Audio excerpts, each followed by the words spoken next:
Greetings, Pokefans.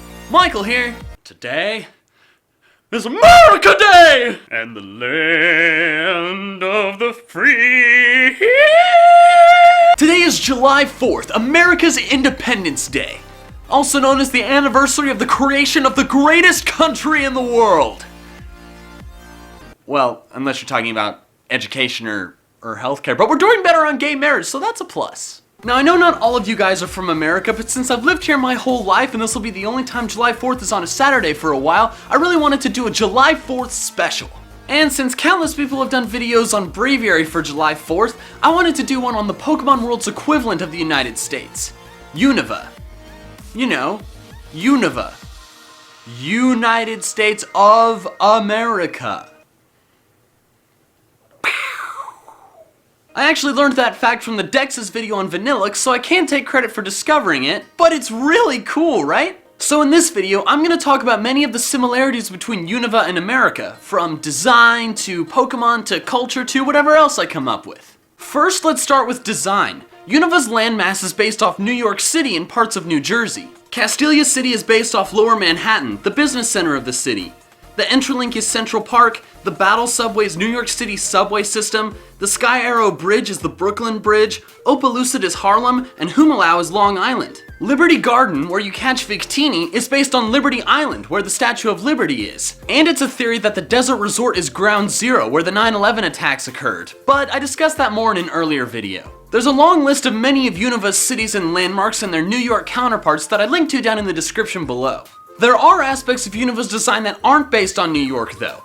Many of Unova's aesthetics are based on the highly varied features of America, such as the touristy beaches, the drier desert areas, the big cities, the small towns, the mountainous areas, and more cars than any other region. Seriously though, where do those things even drive? Like they're on the bridge, and you don't see them anywhere else.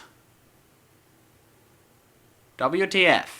But there's more than just Unova looking like parts of the USA. Unova is described as far away from any other region, with Pokemon species varying greatly from the others. This alludes to the fact that the US is far away from Japan, since all the main series regions prior to Unova's introduction had been based on areas of Japan. Unova is also a lot more populous than any other region, possibly referencing more contrast between America and Japan. Speaking of species, while there are Pokemon based on animals or aspects from all over the world in every region, there are a few Unova Pokemon with American influences. Braviary, of course, is based on a bald eagle and is even colored red, white, and blue. The Vanilluxe line could represent American culture's appreciation of their favorite foods.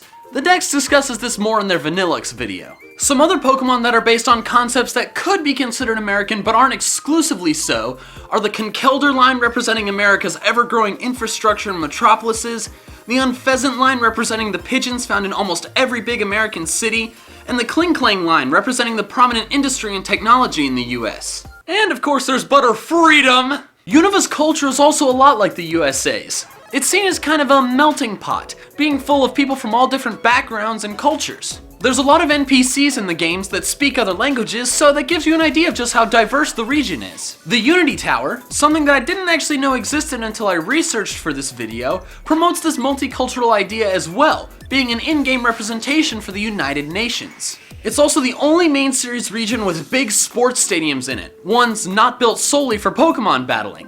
That could be a nod to America's strong sports culture. Heck, it even has American football players in it. Let's go Texans, yeah! Movie making at PokeStar Studios is also really big as well, likely acknowledging Hollywood and how the large majority of major blockbusters are US films. Also, an amusing fact is that Unova is the only main series region without a bike shop.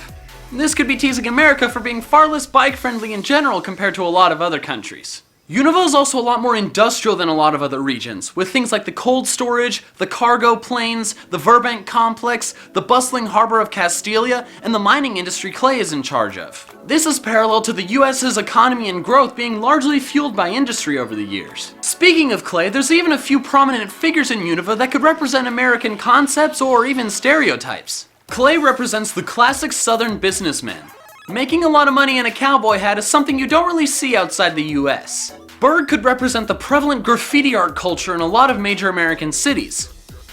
You know, because he lives in a big city and does art stuff. Elisa represents America's prevalent celebrity culture, and how people can get famous for only being really, really, really good looking.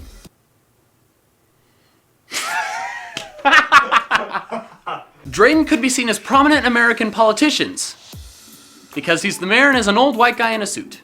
And is like that one chill bro you always see passed out on the couch. Not sure what that has to do with America, but I wanted to say it because it was true. You could probably make justifications for all of the prominent Unova figures representing America in some way, but these were the ones that stood out to me the most.